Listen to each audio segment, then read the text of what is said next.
So do you not blame Jordan Neely at all? I mean, for what he did? He deserves no blame from your perspective, right? Did you hear the witness testimony? I'm asking you a question. Or are you cherry-picking the ones I'm asking you a question. Do you blame Jordan Neely at all for his conduct?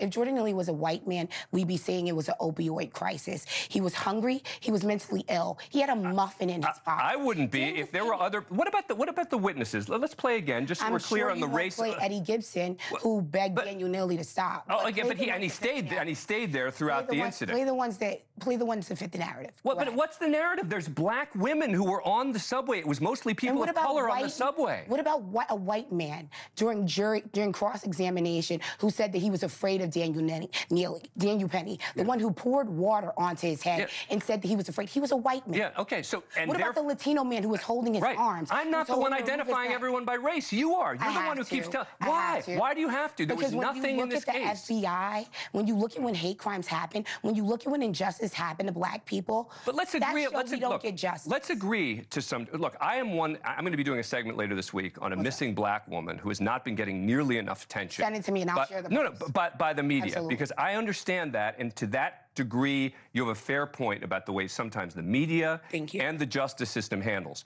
But not in this case.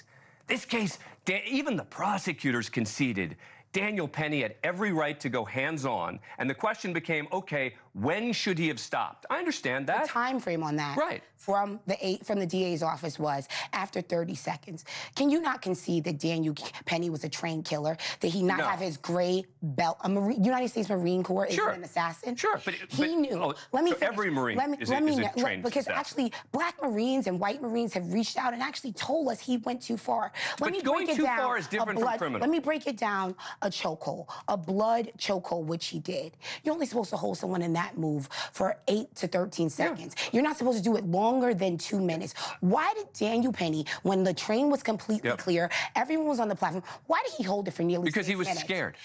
A Marine is scared of of someone he labeled as a crackhead. Again, is it not possible that Daniel Penny, when he's doing this on the spot, stepping up to help people of many different races, moves in and doesn't have a clock with him to decide when he should stop and when he shouldn't, which is why, in the end, the jury acquitted, right? No, actually, Daniel Penny was trained very well by the United States Marine Corps, and he knew what the signs were. He knew when Jordan's body was slacking. He knew that Jordan was going to die. Why didn't you show his face, Dan? You're a good man. Of when he laughed and when the first response, I'm critical of the police. We know this, right?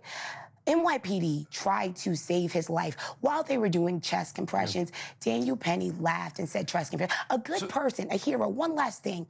Why did he never ask about the well-being in that police department about Jordan Neely? So you're asking, a hero. You're asking a lot of questions that are sort of rhetorical questions, right? But the ultimate question is, why did the jury acquit? Is it because they're racist? America is inherently biased. So the jury is racist. Have you seen? I'm asking you a question. No, don't change the subject. Is it because the jury is racist? Yes. Okay. The jurors. Even the black person on the jury. Would you like to hear something from me? I believe that even black people can be anti-black. People are predeceived to see black people as a threat and as a victim because people called in. You heard the voice recordings when they called 911. Jordan Neely was in a chokehold for over 4 minutes, turning purple, which black people do in fact do that, and people still saw him as a harm. Even when his body went limp, he was still viewed as a criminal. So I'm sorry if I'm going to defend the needy, if I'm going to defend the poor. Why does no one talk about when Jordan Neely came on asking for water and being thirsty? Why does no one talk about...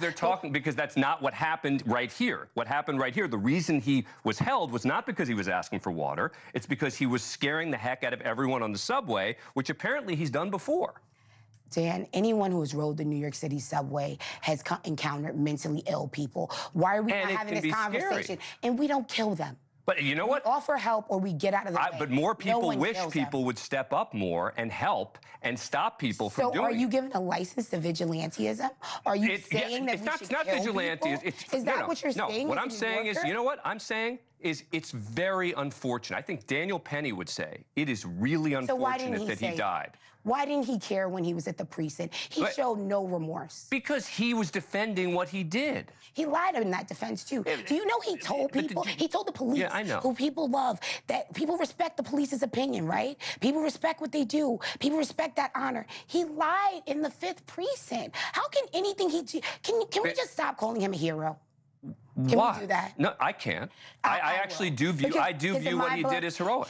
Thanks for watching. Go to joinnn.com to find NewsNation on your screen. And don't forget to click the red subscribe button below to get more of NewsNation's fact-driven, unbiased coverage.